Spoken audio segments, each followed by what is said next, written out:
and my father were best friends. Who was Charlie Hammond? Charlie Hammond was Mary's brother. She's the one that she did adore him. Yeah. She used to tell me. She said he came back once to see me. And my father, I told him, I said, I don't believe that. I don't believe he did. I'll tell you what happened to Charlie. He was arrested for something. He's doing time down at, this is really good. Doing time down in Ossipee. I did time down there for myself by shooting deer, too many deer. And anyway, they had, in those days, they had you on ball and chain. And it was definitely was always out there. Working in the field, doing something. And you had a ball and chain on you? Had you? Ball and chain on him. When you hear this, I've seen the ball and chain. Here's what he did. Charlie was a crazy thing, as my father said to himself.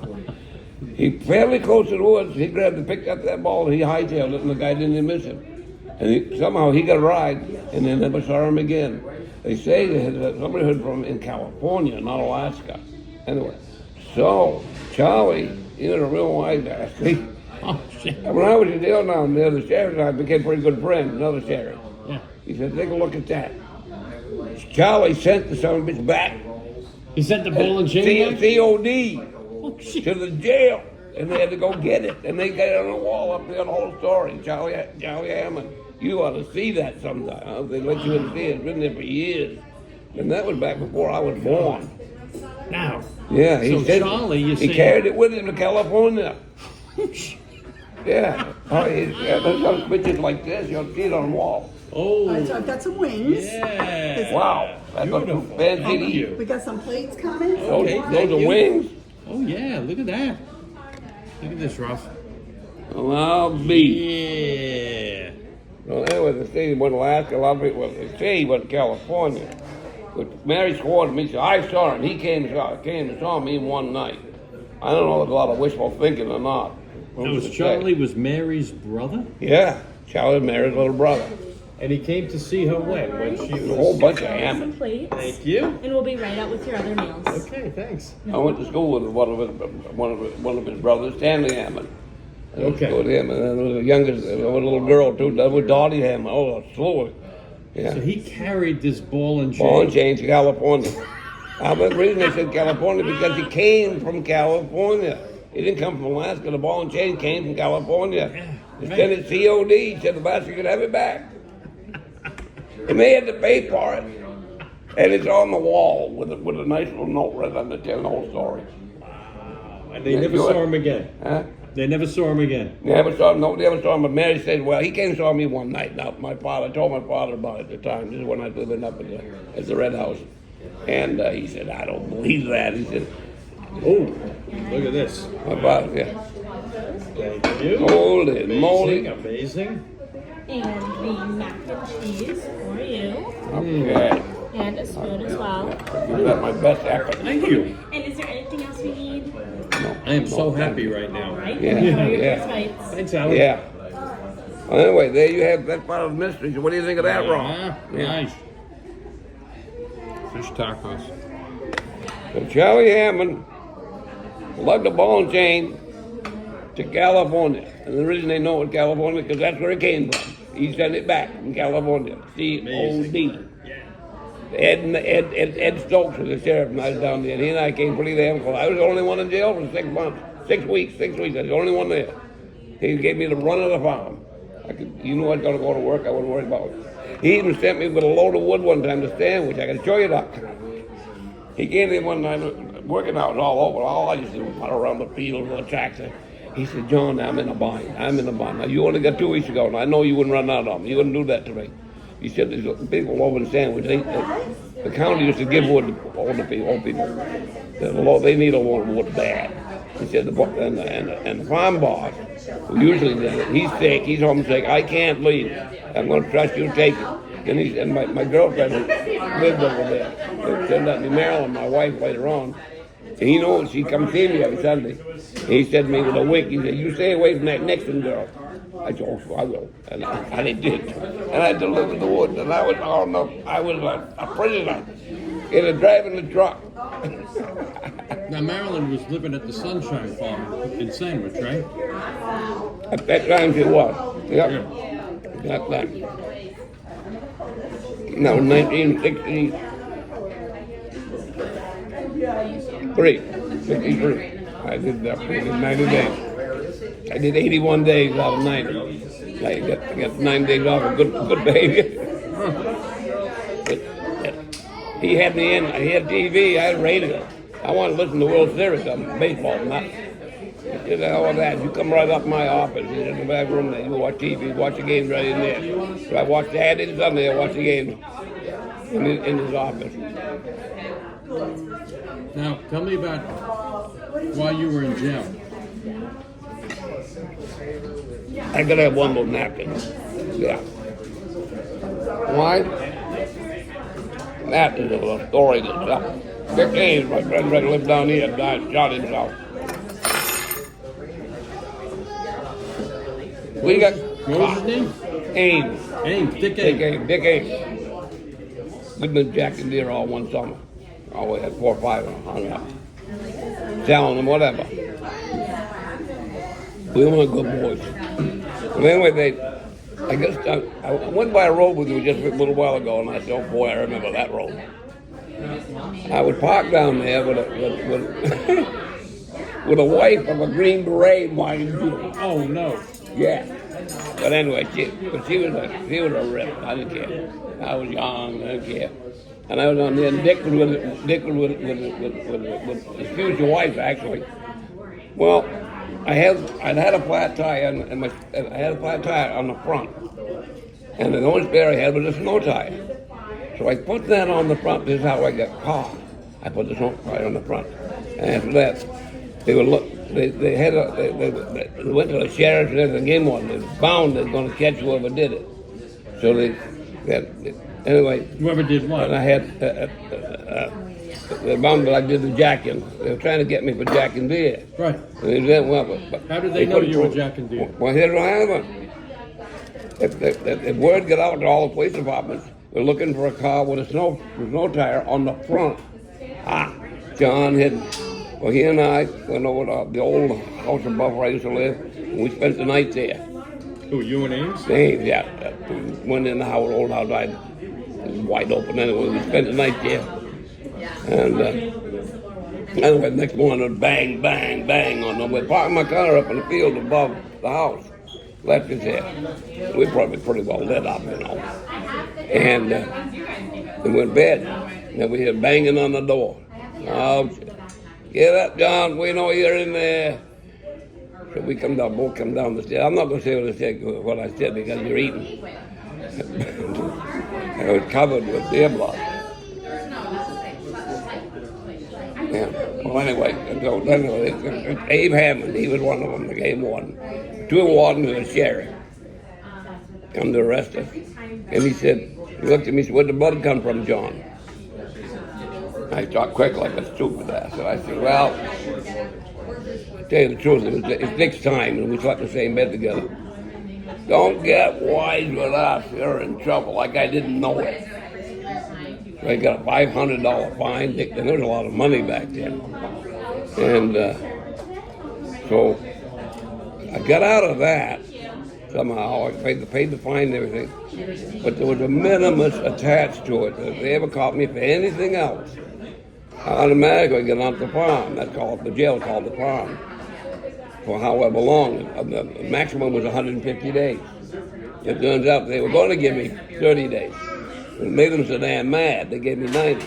When I was playing for a dance over in Silver Lake, and it was about 15 minutes before the end of the dance, and I looked out there, and there's a game warden in uniform, and there was a sheriff.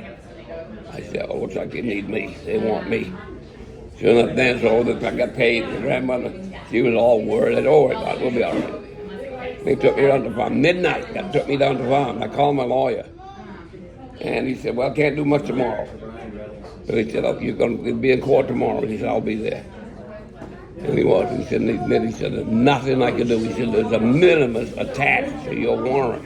The minimus says they can, if you're on the street, any law whatsoever, or they just don't like how you look at them, they can put you in jail up to. Everything so far. Amazing. Oh, fine. Up to. So good. More that we need? I'm in good shape. You good, John? Oh yeah, that's good. All right, enjoy. Thanks, Allie. Up to 150 days, but they give me 90. 90, I did 81. That's an admit and stroke. He was good to me. I used to make home brew. Huh? My grandfather would bring me the what do you gotta have? Sugar. I get the sugar from the girls in the kitchen. They like me. Yeah. And he would bring me, what the heck was something, ingredients. Hops. And Hops, maybe? no, but yeast. Oh, yeah. He'd bring me the yeast. My grandmother, he'd give it. He shouldn't do that, Harold. But anyway, he'd come down busy on Sunday, he'd give me the ingredients. And then the cooks around the kitchen, the two of them, they both had a crack on me. I know they did. They both older women. And they give you all the sugar I wanted. So I put it up in gallon jugs and I put in a great big heat vat over the cells. The cells would be square things. That's about 8 cells in it. 4 on one side, 4 on the other. And I crawl up and I put the damn things in there and let it ferment. But one night this guy came in, and he was a real old drunk. And boy, anyway, when he woke up, he was hurting. I said, how'd you like something to drink? Oh God, boy, what you got? Vodka? I said, I got some homebrew. He scoffed at it. He said, there's nothing. Well, all right. Well, I'll have a taste, he said. But in the evening, it was just him and me. And Ed knew about this. He come to the window. He's hollering and hooting an awful lot in there, boys. He gets the damn drunk. The next day, he said, what the hell did you put in that brew? I said, I made it. He said, you're a damn good brewer. He said, oh, boy. So they let you make this home brew when you were in the lockup. The what? When you were serving your time, Yeah. they let you make this home brew. No. They didn't know about it. Oh. Oh, no. And Ed told me later. I actually went down to business a couple times. He said, I found all your old jugs, he said, up there in the bed. He said, I knew you were getting some drink in there somehow, but I don't know how you were doing that. Things were different back then. People were human. Well, you know, to treat them good. Oh, boy. So the people come to visit on Sunday. And they Every bring Sunday, their my own girlfriend, my ingredients. grandparents would bring my girlfriend, my wife, my future wife, down to see me. A friend of mine would come in and I show him where I lived. They didn't care where I went. They knew where I was. They didn't have anybody watching us. So I take him down and show him where my cell was. He had a pint with him. I had a couple of shots out of that. And, but all in all, I didn't have a bad time. I could write a book about that place. My God. Yeah. I raised 6 pigs while I was there. From little bitty pigs like this to more than half grown. Then I got out.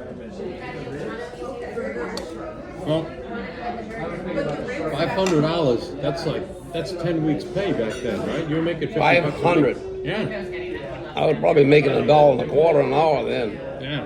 That's like 10 weeks' pay. That's My grandparents paid it. I've always been a little bit ashamed of that. I never paid them back. Anyway, they didn't want me. Yeah, I remember once my grandmother was just a little bit upset with me because I was there the first time, and the bond was like get out for the weekend and get up for $200. She came down and wanted to bond me out, and Dick had nobody to bond me. I was in the jail with him. They came. And I said, no. I said, Dick's going to be here, I'm staying. Well, she wasn't very happy about it, but she didn't say anything. That was it. But she didn't like the idea of me being in jail. This is where I went later. I went for 90 days. Yeah. That was earlier. Yeah. And they had that minimus tax, and that was it, sayonara. Yeah. This is pretty good.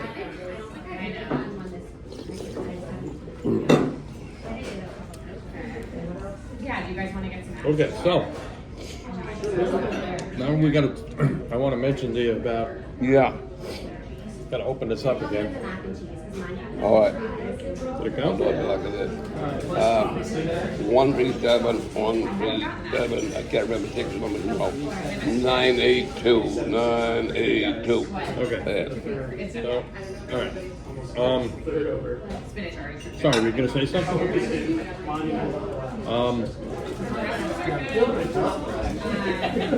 you want to do this minute? The calamari is good. What do you guys want? Like, what do you? So apparently, Appetizers. Ruff says that Yeah, they're pretty good.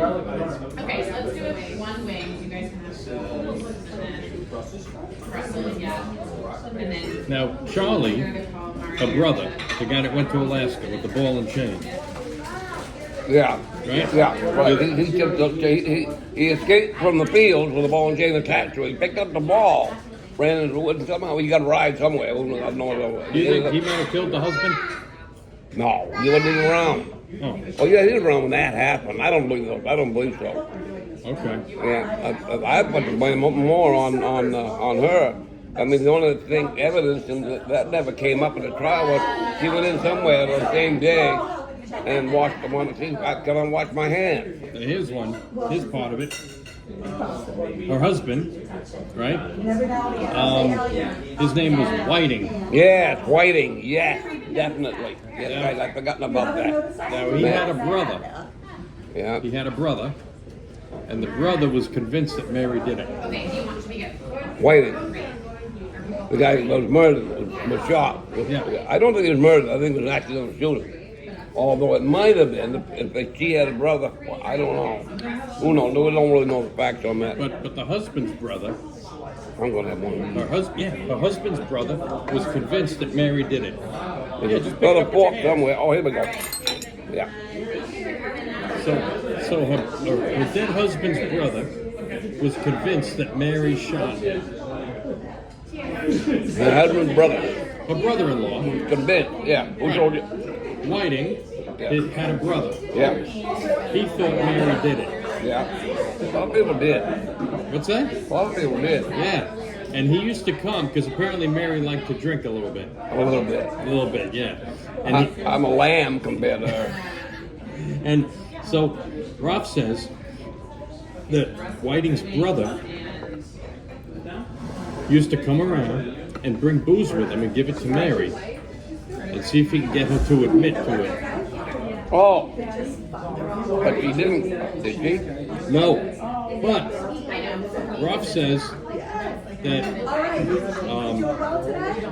he actually told Ralph's mother that he was doing that. So the brother of the guy that got killed Yeah.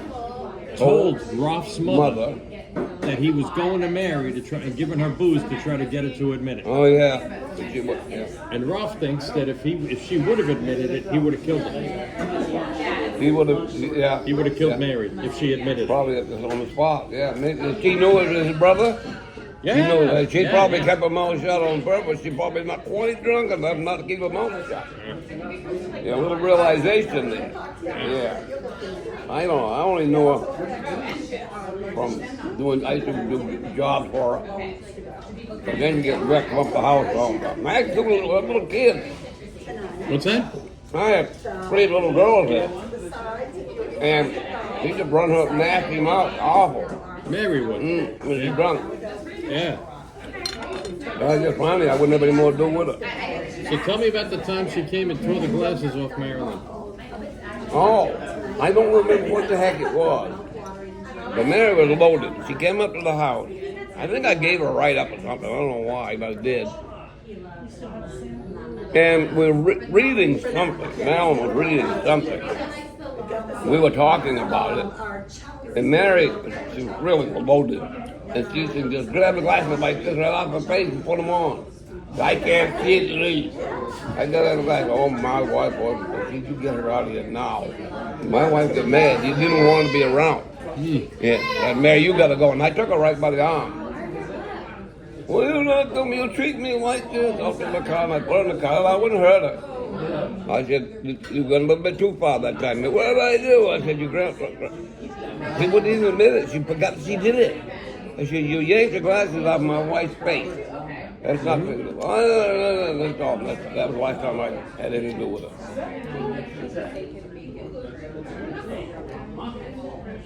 I can't blame Rob. I mean, hell, he was just a kid. And she was telling him that when she was sober, she was a nice enough person. Yeah. But she's one of those that couldn't handle it, couldn't hold it.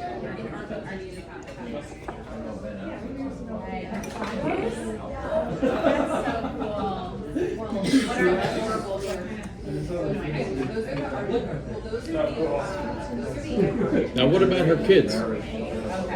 Huh? Mary, her children. She had children? Did she? I don't know. Not that I know of. No? Okay. I've never heard of it. Now, let's talk about Jack Walker because he was Ralph's best friend. About who? Jack Walker. Oh, yeah, Jack, yeah. Yeah, you said you liked him. He was a nice good kid, yeah. Yeah. Quiet kid. Long legs, I mean, he stride going by the house. He'd always speak with wave or something, but he was in high school then, a mechanic. But he'd walk from we call it the mailboxes, that's down on the regular road all the way up to where he lived. Now, you said he didn't have to. He could have taken the bus, Oh, yeah. but he liked walking. No, he liked to walk. Wow. The Brussels sprouts, the spinach artichoke dip, and the wings. Yeah, he and Ralph were best buddies. You better eat those because I can't. Whatever I don't eat, we can wrap it up for you. Yeah, I suppose that's possible, yeah. I can't get rid of the gnaw on it the way I would if I had fangs. Yeah. Are you guys ready? Is that, how's the mac and cheese? Is it okay? Oh, yeah, good. Oh, yeah. If I was really, really hungry, I'd be wolfing it up. So, what? All right, now, what about this? Any more on that? Well, I want to ask more about Mary. How did she pass You away? got your napkin? Yeah. Oh, you got it. All right. How did Mary pass away? What happened? Mary. What? Mary. What about How her? did she pass away? I don't really know. I was gone by then. Well, We- John we said. moved- we moved- Ralph said she was in the hospital. So, I don't know. My wife and I are separated in 82. We were there about 10 years. yeah. So we just agreed to disagree. Yeah. Yeah. 82. So that would have been, yeah. He was what? Well, Ralph would have been, he would have been 24 by then. In 82, yeah. I don't remember seeing him that much, except when he was a kid. Yeah. I don't know how old he was when he headed off to Australia.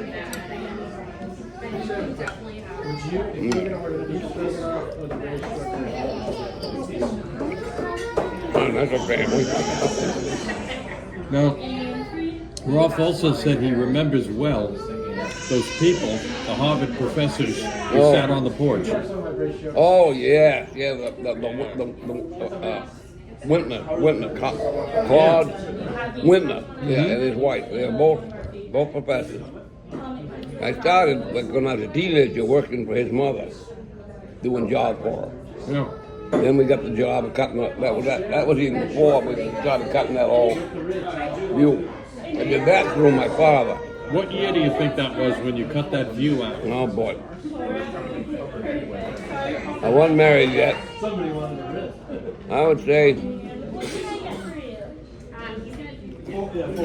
I was in the Army around 63, 60, 62, 63. I was out of the Army. I can go out of the Army in 63.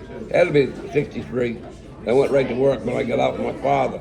Yeah. And he gave us that big job up there. He put me in charge of it. And he'd come up once in a while, but we had a couple other people working with me too. A lot of chainsaw work, a lot of hauling brush, piling brush, make these huge piles. I mean, just throw the branch up there to get to the top of them. Then we'd come up at night and burn the piles. And spend the whole damn night there. I got paid around the clock. So you have to burn, you have to be there Certain just to days, burn yeah. and watch the piles. Yeah. I think he was starting me then.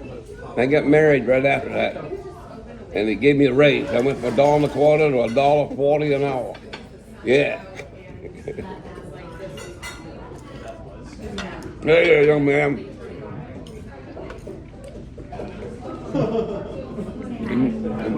You kind of curious. You like that hat, cowboy? You don't know what to make of me, do you?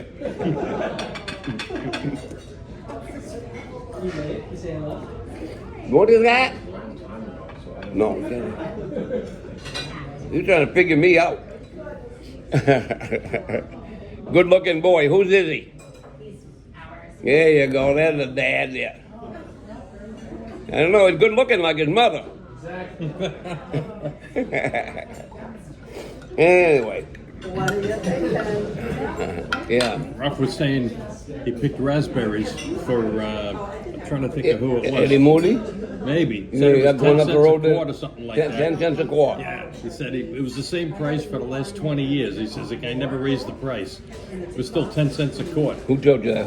Oh. He said when he Roth did that? Yeah, he said he was getting paid 10 cents a quart. The same place? I think it must have been That's the a big same raspberry place. place down there. Yeah. Yeah. Oh, for Pete's sake. Now, where was that raspberry place? Did we go by it? Yeah, we went by it on the way up. It's before you get to the road, goes up the second dirt road across the mill road. It's right on the main road. Oh, You go up okay. a hill, real steep hill, and Eddie Moody on the It's right. right there. Yeah, okay, yeah. And then Steve LaFavor's family bought it. But he also, but he said where he did, Eddie Moody was paying him 10 cents a quart. And Steve, yeah. The price never went up. Picking away a little bit. Yeah, we're Still still picking picking. away, yeah. It's all good. I just didn't have a great big appetite, but it's very No good. problem. Take your time. Don't Yeah, we worry. may end up packing some of it up. Yeah, yeah. Thank you.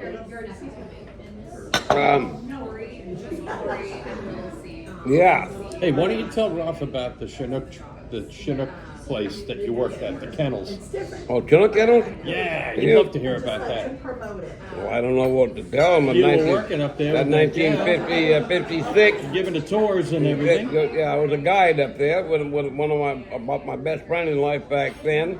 And first thing we do, we'd mix up all the buckets of food for the dogs. There were 60 of them then. And we'd feed the dogs. And then after that, all bellies are full, we'd go and clean the pens.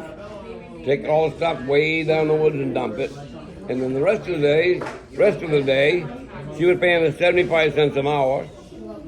And we would guide. I made more money on tips from guiding than I did by the hour. Yeah, we'd make up stories. Like my friend Bobby Laramie, he was a great storyteller. And of course, Admiral Byrd was the main man back then. And he had been to the Antarctic. And Bob would tell people he was guiding. He said, that dog right there saved Admiral Byrd's life. Admiral Byrd was up on an iceberg. He couldn't get up. He pulled him off the iceberg and swam ashore with him. I mean, stuff like that. And he says it's serious. Did he get a $2 tip? I said, you son of a bitch. And we'd sing tip, tip, tippy canoe, tip, tip, tippy canoe, when the other one was doing the walking, the guiding. Right. Yeah.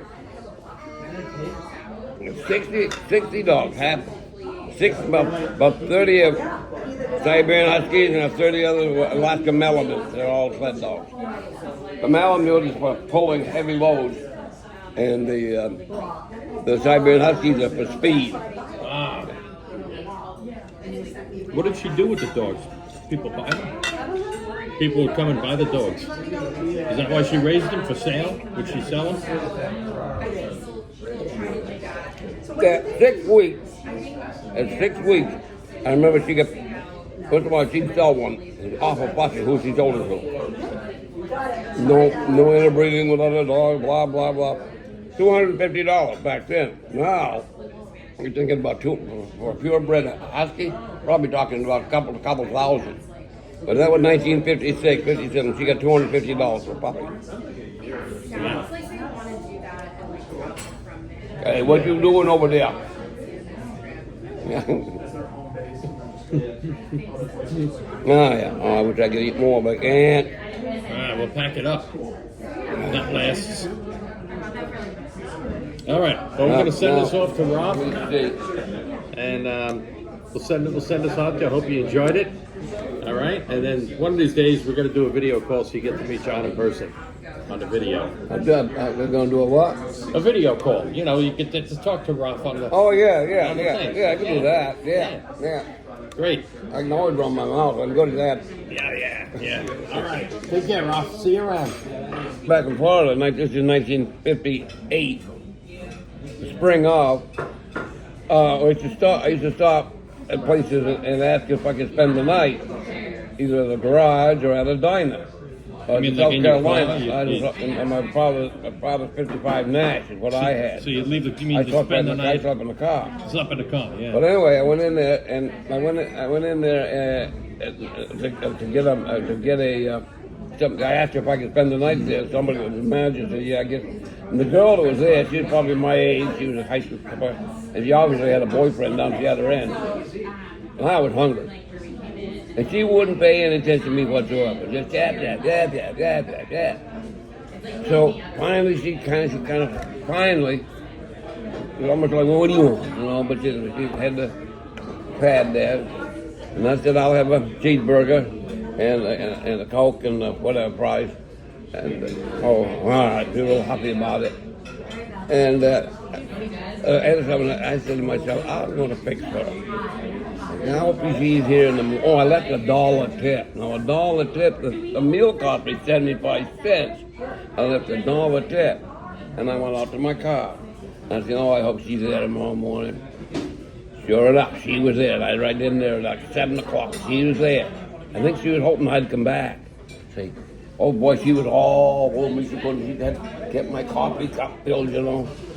And she was just as nice as she could be. Yeah. And I get up, I looked at my pay, put down the money for the breakfast. Oh, sorry to interrupt. If you want to do Apple Pay, you can come here this way and I'll show you how to do it. Okay. I'll be there in a minute. Okay. Thanks, Alan. Anyway, and I didn't leave her a damn thing. I was laughing all the way out of South Carolina. I bet she would. She probably think I'm going to leave her another $1. I mean, $1 in 1958 would be like 10 now. Yeah. And the meal was only 75 cents. I mean, this guy's rich. Boy, I better be here. And I'll bet you that's why she came back the next morning. Probably. She probably wanted to be there to get that big tip. Got it good. All right. Let's take off, John.